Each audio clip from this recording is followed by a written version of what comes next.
somewhere in the edge of nowhere, under a sky the color of scorched bone. The land had been waiting for something it couldn't name, not rain, not wind, just a shift, the kind of silence that crept in before the world changed, unnoticed until after it passed. A pale chapel crouched at the far end of town, its steeple half-leaning, as if bowing to the encroaching ruin of the desert. There were no flowers in bloom, no chirping of birds, only the rustle of dresses and the stiff sound of boots on dry earth. Even the flies seemed to move slower, drunk on the weight of the heat. Inside the chapel, the air was thick with something unsaid. Ruth stood at the altar, her hands pale and thin, around a bouquet of white sage and willow twigs. Not traditional, but nothing in her life had ever fit tradition well. Her wedding dress, once ivory, had browned at the hem from years stored in cedar and hope. Her veil trembled slightly, not from emotion, but from the small, persistent breeze that found its way through the warped floorboards. The pews behind her were lined with faces that would not meet her eyes. Mothers, clutching handkerchiefs too clean, fathers chewing the insides of their cheeks, children swinging their legs, already forgetting the purpose of the day. Time had stretched too long already. The groom had not come. The preacher, an old man with cataracts blooming in both eyes, closed his book quietly and gave her a look that was more apology than sorrow. No words passed. He simply turned and left. One by one, the others followed. Dresses rustled, boots creaked, doors groaned. By the time the sun finished its lazy drop behind the cottonwoods, Ruth was alone at the altar, save for the bouquet that had begun to droop in the dry air. She did not cry, not then. Her shoulders didn't slump, her spine didn't falter. She simply stood as though rooted, her breath slow, deliberate, her silence louder than the gossip that would soon echo from porch to porch. Outside, the landscape lay stretched and blistered, a canvas cracked and sunburned. Beyond the chapel steps, horses nickered in their ties, dust curling around their hooves like fog. The main street of town was nothing more than a line drawn in dust, framed by buildings slouching against time. The saloon's porch sagged like a drunk, and the sheriff's office leaned slightly left, as though trying to escape its own walls. Up on the ridge, above the town, and half hidden behind a patch of mesquite, a rider sat still on a mottled gray horse. He hadn't moved since early afternoon. From that height, he'd seen the guests arrive, heard the faint bells of laughter, the awkward strum of a stringed instrument out of tune.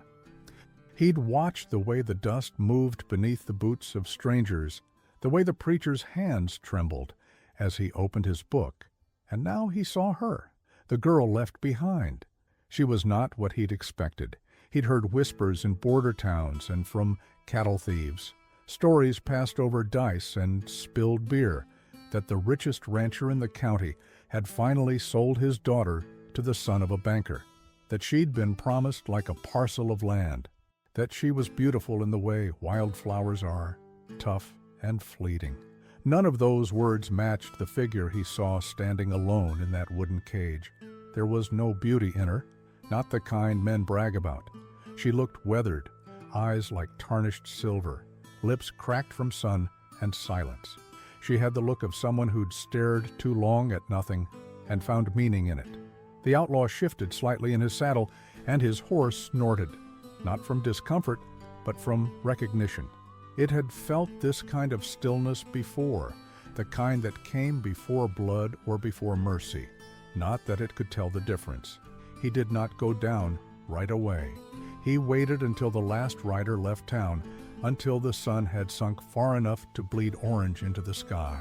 He waited until Ruth stepped off the altar and walked slowly down the center of the aisle, her footsteps a hollow echo across the chapel floor.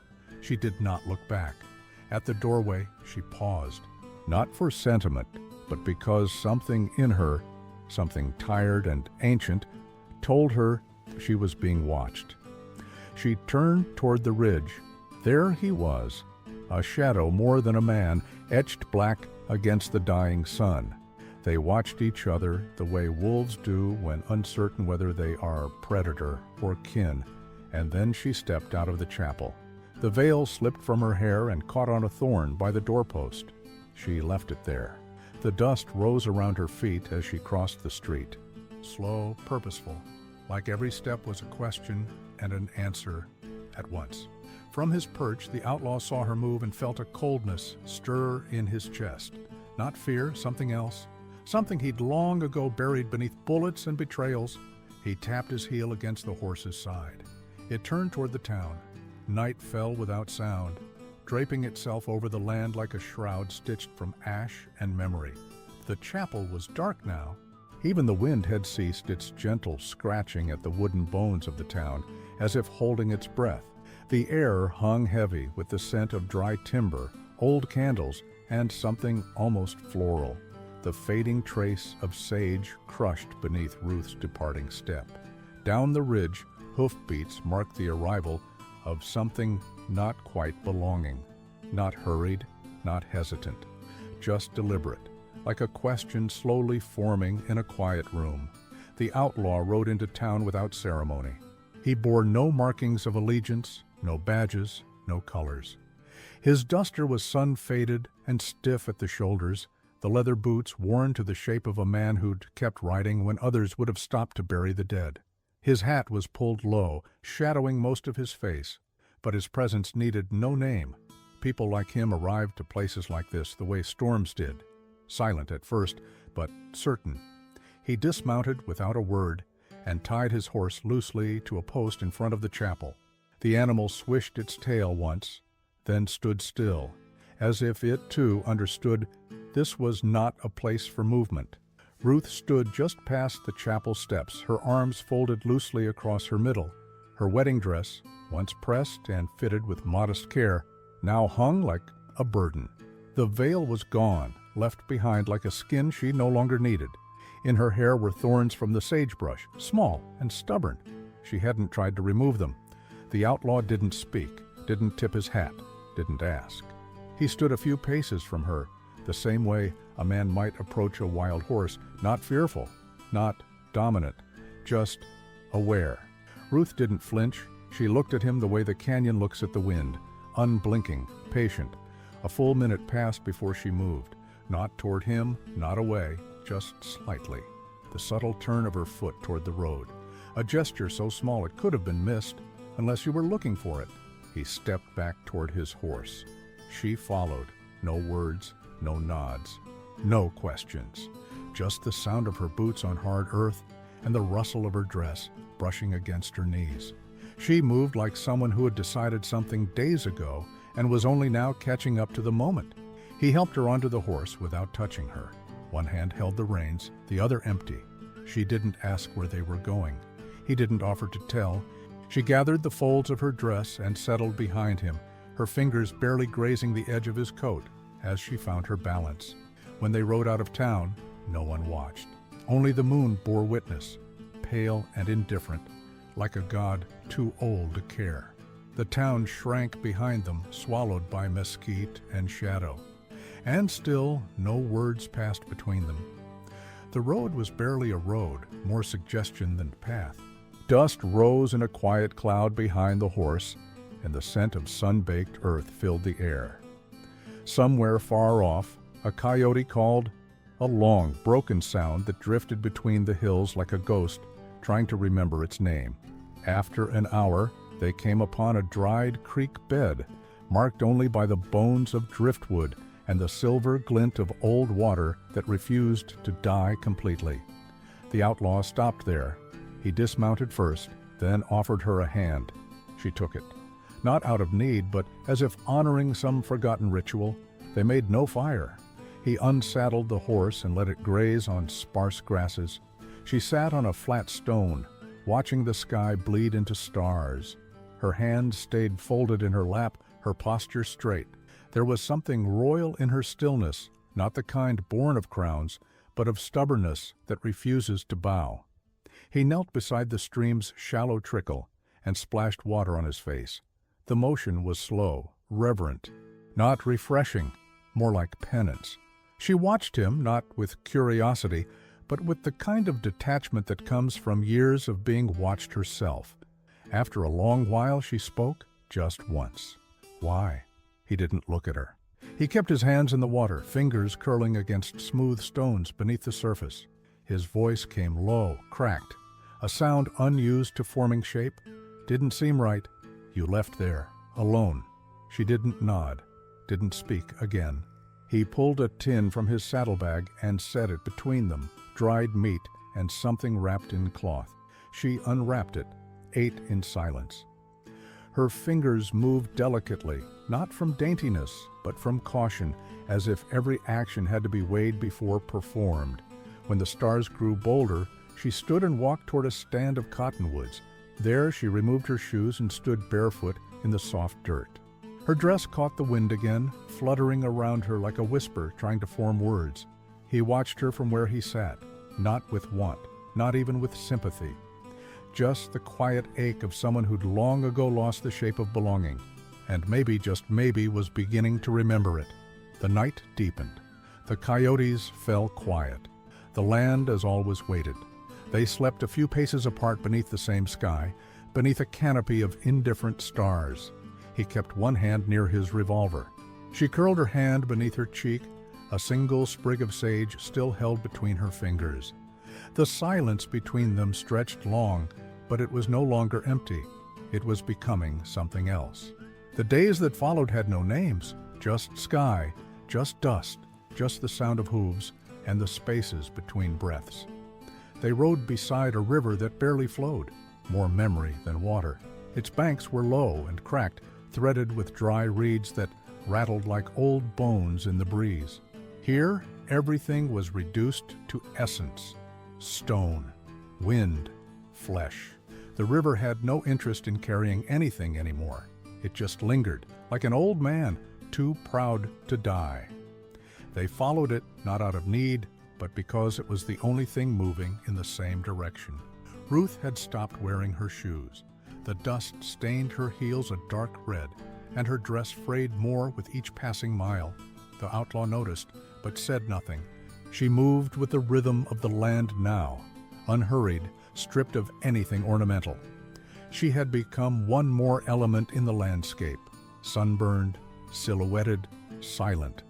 He kept to his horse, always just a few feet ahead, his shoulders slightly hunched, hat pulled low, face unreadable. The kind of man who had spoken too much in his youth, and now carried silence like a weapon. At night they made small camps near the water, if it could still be called that. He'd gather what twigs he could find, and she would squat beside the meager fire, feeding it with her breath, more than fuel. They shared what they had: stale biscuits, jerky, an old peach wrapped in wax paper that tasted of tin and memory. Sometimes he would clean his revolver by firelight, the motion slow, like someone remembering a song by finger instead of ear. She would sit nearby, combing her hair with her fingers, eyes half-lidded, watching the fire like it might tell her something. They didn't speak much, but the silence no longer felt like distance. It felt like a place. One evening, near what might have once been a river crossing, they came upon a broken signpost half buried in silt. The name carved into it had long since faded. Beside it, a single iron chair sat rusting beneath a mesquite tree, the kind of chair that didn't belong this far from anything. On the seat, a bird's nest, long abandoned. Ruth walked to it slowly, trailing her fingers along the back of the chair. She did not sit. Instead, she took the nest in both hands and held it for a long time, her eyes narrowing slightly, as if trying to place something. Then she let it fall.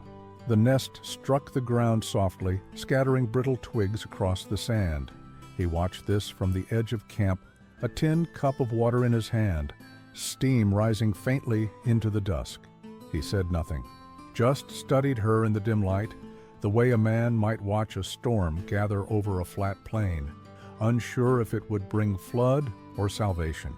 Later, when the moon rose, silver and clear, Ruth took the comb she had kept hidden, ivory with one tooth broken, and sat by the river's edge. She combed her hair slowly, methodically, not for beauty, but for discipline, the kind of care that marked time when nothing else did. He approached, careful not to make noise, sat beside her without invitation. For a while they listened to the water, shallow, soft, like breathing through cracked lips. She turned to him, not quite facing him. Her eyes reflected the moon, or maybe just the fire. It was hard to tell. "Why don't you ever ask me anything?" His reply was slow and low, like boots sinking in river mud. "Figured you'd say if you wanted to." She turned back toward the water. "I wasn't meant to be a wife," she said. A pause. He looked down at his hands. Scarred knuckles, dry palms, fingers that had once held too tightly and too late. "I wasn't meant to be much," he said. Another pause. And that was it. No questions followed, no confessions, just the way their words settled into the dirt around them, like seeds unsure if they should bloom. That night she fell asleep with her back to the fire, arms tucked beneath her head, the comb resting beside her like a relic. He stayed awake longer, watching her shoulders rise and fall in steady rhythm. He didn't touch his revolver, didn't close his eyes. Somewhere in the trees beyond, an owl called once, a single note, low and hollow. The fire burned down to embers. The river kept whispering its old, broken language. And above them, the stars turned slowly in the sky, watching with the indifference of gods too tired to intervene. They came upon the farmhouse just before dusk, the light slanting low and amber across the plains, casting long shadows that seemed to stretch from another time. It was a place abandoned, not ruined. The bones of it still stood. A low fence with half its pickets intact. A windmill that spun slow in the wind like it remembered what it was meant to do. The house itself leaned gently to the left, but the windows still stared out like tired eyes that had seen too much and were no longer surprised by anything. The outlaw dismounted first, his boots crunching on the dry earth. Ruth followed, barefoot, dress hem now, so torn and dust-colored it looked like it had grown out of the ground. She moved without hesitation, walking past him, through the gate that hung from one rusted hinge and up the steps that creaked beneath her weight but did not break. He watched her go inside, the door swinging open on a breath of hot, still air. He waited, then followed. Inside, it smelled of earth, dry wood, and something fainter, lavender maybe, or the ghost of it. The room opened into a narrow parlor. Dust cloaked every surface like snow. A rocking chair sat tilted in the corner, its cushions sun-bleached and moth-eaten. Against one wall stood a low shelf on which rested a cracked teacup and a child's boot, the leather so small it looked like a memory. Ruth's fingers brushed the back of the rocking chair as she walked past. She moved like someone walking through a dream they'd forgotten until just now. No surprise, only a strange calm, like recognition. She disappeared into what must have once been a bedroom. The outlaw remained where he was, hat in his hands.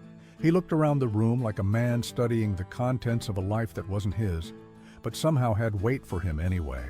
There was no furniture worth stealing, no food, no maps, no coins, but there was something else, a heaviness, the kind that filled the air when people left in a hurry but couldn't take everything with them. He moved to the shelf and picked up the boot, turned it over in his hand. Inside was a dried thistle, brittle and delicate. He didn't put it back, just stood there holding it, his brow low. From the bedroom, Ruth spoke. "There's a mirror in here." He said nothing but stepped toward the doorway, stood just outside it, leaning against the frame. She sat before an old vanity, its paint peeling, the mirror warped at the edges. She was combing her hair again, the ivory comb moving slow through strands gone coppery in the light. The mirror didn't reflect her fully, only part of her face, blurred, as if time itself had reached through and smudged her image. She spoke without looking at him. "There's a crack in it, right down the center." He stepped inside, the floor groaning beneath his weight. She met his eyes in the glass. "Don't fix it," she said. He nodded, sat on the edge of the bed without speaking. She kept combing. On the nightstand, a Bible lay open. Pressed between its pages was a yellowed flower. She reached out and closed it gently, not with reverence, but with the kind of care you give to something that once mattered and maybe still did. Outside, the wind picked up. The windmill turned faster, groaning like it might break free from its own rust. The outlaw stood and walked to the front of the house. Through a gap in the boards, he watched the prairie bend and sway beneath the wind, endless and gold. Something stirred in him, not longing, not regret, just a weight, familiar and unnamed. Behind him, Ruth stepped into the hallway. She was holding something wrapped in linen, a framed photograph, its edges frayed, the glass gone but the image still clear.